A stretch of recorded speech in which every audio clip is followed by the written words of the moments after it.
Shri Raju P Nair, ഇവിടെ K Shailaja ടീച്ചറും ഷാഫി പറമ്പിലും ലോക്സഭയിൽ എത്തണം എന്ന് ആഗ്രഹിക്കുന്ന ആളാണ് ഞാൻ. അത് നടക്കില്ല, ഒരാളെ എത്തൂ. എങ്ങനെയാണ് ഇപ്പോൾ രാഹുൽ ഗാന്ധി മാനിരാജയും ലോക്സഭയിലേക്ക് എത്തണം എന്ന ആഗ്രഹം നടക്കാത്തതുപോലെ അവിടെ ആരും ജയിക്കട്ടെ. രാജു പി നായർ, ഇവിടെ നിങ്ങൾ ഡിവൈഎഫ്ഐയുടെ യൂത്ത് അലർട്ടിന് അല്ലെങ്കിൽ LDFന്റെ പ്രചരണത്തിന് മറുപടിയായി നിങ്ങളോട് നടത്താൻ പോവാണ്, അതിൻ്റെ മറുപടി വരാൻ പോവാണ്. അങ്ങനെ ആരോപണ പ്രത്യാരോപണങ്ങളെ കൂടുതൽ വഷളാവുകയാണ് വടകര ഈ ദിവസങ്ങളിൽ. രാജു പി നായർ, ഹാഷ്മി, വർഗീയ വിഷം കുത്തിവെക്കുമ്പോൾ അതിന് ജനങ്ങളെ ബോധവാന്മാരാക്കേണ്ടത് ഞങ്ങളുടെ ഉത്തരവാദിത്വം കൂടിയാണ്. ഒരു കാര്യം ഞാൻ പറയാം, ഇതിനകത്ത് ഈ തെരഞ്ഞെടുപ്പിൽ ഷാഫി പറമ്പിൽ ജയിക്കുമ്പോൾ അത് മതേതര ജനതയുടെ വിജയമായിരിക്കും. ഒരു സംശയവും വേണ്ട, മതേതര ജനതയുടെ വിജയമായിരിക്കും വടകരയിലെ. കാരണം BJPക്കും CPMനും ഈ ചർച്ചയിലും ഒരേ സ്വരമാണ്, വടകരയിലും ഒരേ സ്വരമായിരുന്നു. എന്തായിരുന്നു കെ സുരേന്ദ്രൻ പറഞ്ഞത്? ഷാഫി പറമ്പിൽ പാലക്കാട് രാജിവെക്കേണ്ടി വരില്ല, വടകരയിൽ ഷാഫി ജയിക്കില്ല.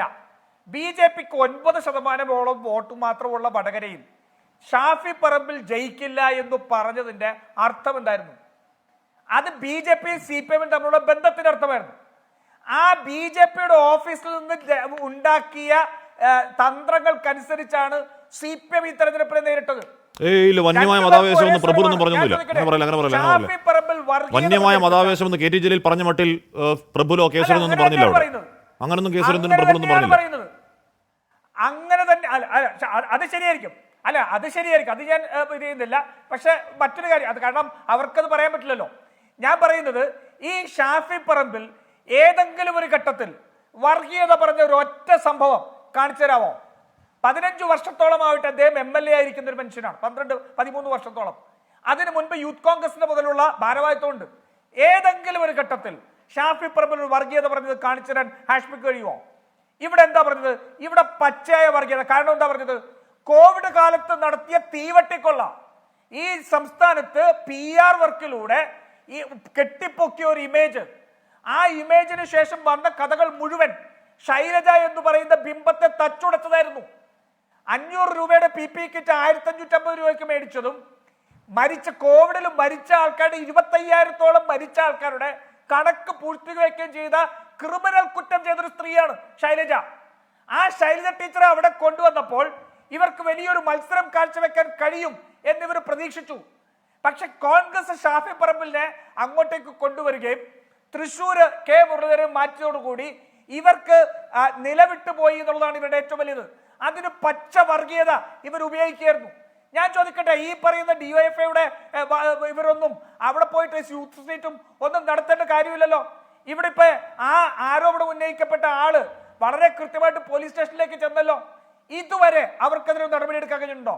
കേരളത്തിലെ പോലീസ് അത്തരത്തിൽ വിഷം വമിച്ച ഒരു മെസ്സേജ് ഉണ്ടെങ്കിൽ ആ മെസ്സേജിനെതിരെ നടപടിയെടുത്തതിനു ശേഷം ഈ പറയുന്ന വർഗീയത ആരോപിക്കുകയാണെങ്കിൽ അതിന് കാമ്പില്ലേ? അത് കഴിയാത്തവർ പോയിട്ട് ഷാഫി പറമ്പിലിനെ മതത്തിന്റെ പേരിൽ വർഗീയത ആരോപിക്കാൻ ശ്രമിക്കും. ഇവരെപ്പോഴും ചെയ്തിട്ടുള്ള ഇതാണ് ഹാഷ്മി. VS അച്യുതാനന്ദൻ എന്ന് പറഞ്ഞൊരു തികഞ്ഞ വർഗീയവാദി 13 വർഷങ്ങൾക്ക് കേരളത്തോട് പറഞ്ഞാണ് ഈ മുസ്ലിം മതത്തിൽപ്പെട്ട യുവാക്കൾ ഹിന്ദു യുവതികളെ പ്രണയിച്ച് 20 വർഷത്തിനുള്ളിൽ മുസ്ലിം ഭൂരിപക്ഷ പ്രദേശമാക്കാൻ കേരളത്തെ മാറ്റാൻ ശ്രമിക്കുന്നു എന്ന് പറഞ്ഞാണ്. ആ വർഗീയവാദി പറഞ്ഞ കണക്ക് ഇപ്പോഴും എത്തിയിട്ടില്ല. അതാണ് ഇവിടെ. മലപ്പുറത്ത് എന്നൊക്കെ ഈ CPMന്റെ നിലപാടുകൾക്കെതിരെ ശബ്ദമുയർന്നിട്ടുണ്ടോ അന്നെല്ലാം ഈ മതവിഭാഗത്തെ തീവ്രവാദികൾ എന്ന് മുദ്ര കുത്തിയവരാണ് ഇവർ, അല്ലേ? സംശയമുണ്ടോ? ഗെയിൽ പൈപ്പ് ലൈനിൽ ഒരു സമരം നടത്തിയപ്പോൾ ഇവരെ തീവ്രവാദികൾ എന്ന് ആക്ഷേപിച്ചവരാണ്. മലപ്പുറത്ത് SSLC പരീക്ഷയിൽ കുട്ടികൾ വിജയിച്ചപ്പോൾ അവിടെ അതിലും വർഗീയത കണ്ടെത്തിയ വർഗീയ പാർട്ടിയാണ് CPM. RSSനെ നാണിപ്പിക്കുന്ന വർഗീയതയാണ് ഇവരുടെ മുഴുവൻ ആയുധം. ഏതെങ്കിലും ഒരു ഘട്ടത്തിൽ ഇവരങ്ങ് മാറി പറയട്ടെ, RSSുമായിട്ട് ചങ്ങാത്തം ചേർന്ന് വടകരയിൽ ഉണ്ടാക്കിയ വർഗീയ തെരഞ്ഞെടുപ്പിന്റെ സഖ്യമാണ്. ആ സഖ്യമാണ് പുറത്തു വന്നിരിക്കുന്നത്. സമ്പത്തിനും ഒരേ ശബ്ദം കാര്യവതാണ്. പറമ്പിലിന്റെ പേരിനെ വെച്ചുകൊണ്ട് വർഗീയവാദിയാക്കാൻ ചിത്രീകരിക്കുന്ന RSSന്റെ രാഷ്ട്രീയം CPM പയറ്റുകൊണ്ടിരിക്കുക. CPM നരേന്ദ്രമോദിക്ക് പഠിച്ചുകൊണ്ടിരിക്കുക.